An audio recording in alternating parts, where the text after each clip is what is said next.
En fait, une constitution, c'est un texte protecteur qui institue des pouvoirs, mais ce n'est pas le plus important. Dans les grandes sociétés, on est trop nombreux pour écrire tous les lois.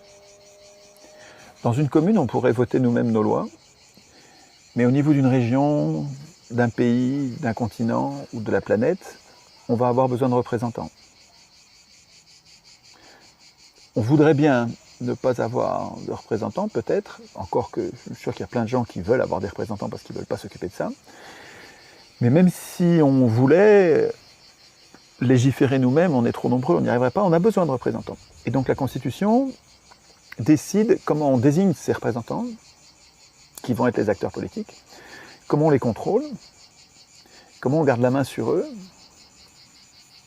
par référendum d'initiative populaire, par un droit de révocation. Donc comment on désigne les acteurs, comment on les contrôle, comment on les vire quand on n'est pas content. Et ce texte, donc, il sert à désigner les acteurs, il est très utile pour nous, ce texte. Mais il sert surtout à nous protéger contre ces acteurs, parce que ces acteurs sont dangereux, et donc il faut limiter leur pouvoir. Une constitution, ça sert à affaiblir les pouvoirs. Et donc c'est une idée géniale, la Constitution. C'est une idée qui sert à mettre en place des pouvoirs et à se protéger d'eux.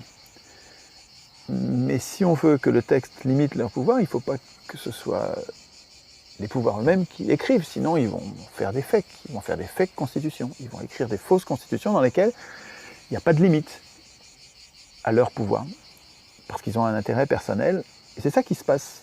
Mon idée, la thèse que je défends, c'est que ce n'est pas aux hommes au pouvoir d'écrire les règles du pouvoir, parce qu'ils ont un intérêt personnel contraire à l'intérêt général, ils ont intérêt à instituer leur puissance quand ils sont dans le processus constituant, les professionnels de la politique. Quand ils sont dans le processus constituant, ils ont intérêt à instituer leur puissance et notre impuissance, l'impuissance du peuple. Et c'est ça qui se passe partout dans le monde. Et je ne pense pas que ce soit la faute des professionnels de la politique. C'est notre faute à nous parce que nous les laissons faire. C'est parce que nous laissons les professionnels de la politique écrire les constitutions qu'ils ne devraient surtout pas écrire. C'est parce qu'on les laisse faire qu'on a des fausses constitutions et qu'on est des enfants politiques sans aucun pouvoir. Ce n'est pas la faute des autres, c'est notre faute. C'est parce que nous démissionnons du processus constituant que nous n'avons pas de puissance politique. Et donc, j'ai juste une phrase pour conclure.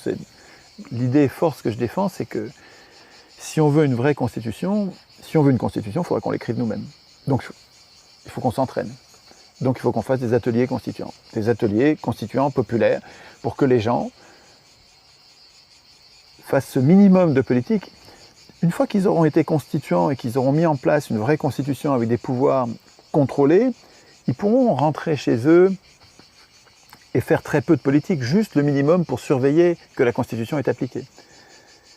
Mais pour arriver à cet état-là sans être asservi comme nous le sommes, il faut être constituant.